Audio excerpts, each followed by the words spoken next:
അതുകൊണ്ട് ഒരു മനുഷ്യൻ പ്രശസ്തി ആഗ്രഹിക്കാൻ പാടുള്ളതല്ല. ഇത് എല്ലാവർക്കും അങ്ങനെയാണ്. ആളുകൾ യൂട്യൂബ് ചാനലൊക്കെ ഉണ്ടാക്കുന്നത് പ്രശസ്തി ഉണ്ടാവാൻ വേണ്ടിയിട്ടാണ് അല്ലെ. എന്നിട്ട് അതിന്റെ അഡ്രസ്സ് പറഞ്ഞു കൊടുക്കും, നിങ്ങൾ സബ്സ്ക്രൈബ് ചെയ്യണേ, ബെൽ ബട്ടൺ അമർത്തണേ, എന്റെ ഒപ്പം കൂടണേ.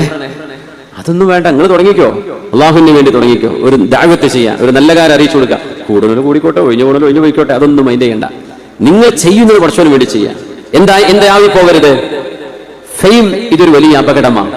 ഇപ്പൊ നമ്മൾ ചെറുപ്പക്കാരിലും അല്ലാത്തവരിലും ഒക്കെ കണ്ടുവരുന്ന വലിയൊരു ഡേഞ്ചറാണത്. എന്തെങ്കിലും പോസ്റ്റ് ഇട്ട് കഴിഞ്ഞാൽ നേരം വെളുക്കോളം നോക്കിയിരിക്കുക, എത്ര ലൈക്കായി, എത്ര ഷെയർ ചെയ്യുന്നു. അതിന് ഉറക്കില്ല.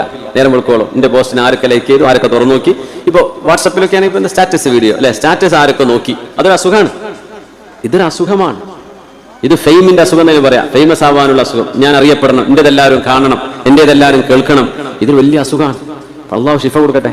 പെണ്ണുങ്ങൾക്കൊക്കെ ഉറക്കം വരില്ല. റബ്ബേ, ഞാൻ ഇക്കണക്കിന് ഒരു സ്റ്റാറ്റസ് ഇട്ട് എന്റെ സ്റ്റാറ്റസോട് നോക്കിയില്ലല്ലോ, അപ്പോൾ എന്റെ ശത്രു എന്നെ ഉറപ്പിച്ചു. ഇതൊരു അസുഖമാണ്.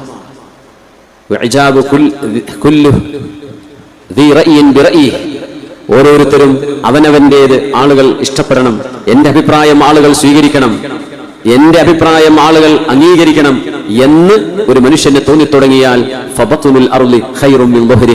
ഭൂമിന്റെ മുകളിൽ നിൽക്കുന്നതിനേക്കാൾ നല്ലത് ഭൂമിന്റെ ഉള്ളിലേക്ക് പോയി മരിച്ചിറക്കലാണ്. മഹാനായ റസൂലുള്ളാഹി സ്വല്ലല്ലാഹു അലൈഹി വസല്ലം. നമ്മൾ ചെയ്യുന്നത് ശരീഅത്തിന് സമമായിരിക്കണം, ശരീഅത്തിന് അനുചിതമായിരിക്കണം. അല്ലാഹുവും റസൂലും ഇഷ്ടപ്പെടാത്തത് ചെയ്യരുത്. അല്ലാഹു റസൂലും ഇഷ്ടപ്പെടുന്നതാണ് നമ്മൾ ചെയ്യുന്നത്. അള്ളാഹുക്ക് വേണ്ടി ചെയ്യാം. അത് ആര് പുകഴ്ത്തിയാലും കുഴപ്പമില്ല, ഇകഴ്ത്തിയാലും കുഴപ്പമില്ല. അങ്ങനെയല്ലേ അമ്പിയാക്കന്മാർക്കൊക്കെ എത്രയൊക്കെ പരിഹാസങ്ങൾ വന്നിട്ടുണ്ട്. അന്ന് ഫേസ്ബുക്കും വാട്സപ്പ് ഇല്ലാത്തതുകൊണ്ടല്ലേ. അല്ലെങ്കിൽ എന്തായിരിക്കും അമ്പിയാക്കന്മാർക്കൊക്കെ വരുന്ന തെറിവിളികൾ? അന്ന് അതൊന്നും ഇല്ലല്ലോ. ആളുകളുടെ നാവ് കൊണ്ട് പറയുന്ന വാക്കുകളേ ഉള്ളൂ. ഇന്ന് പോസ്റ്ററായിട്ടും അല്ലാതെയായിട്ടും പല നിലക്കും വീഡിയോകൾ എഡിറ്റ് ചെയ്തിട്ടും അങ്ങോട്ട് മേക്കിട്ട് കയറാണ്. അമ്പിയാക്കന്മാർക്ക് അതിലപ്പുറം അവർ സഹിച്ചു.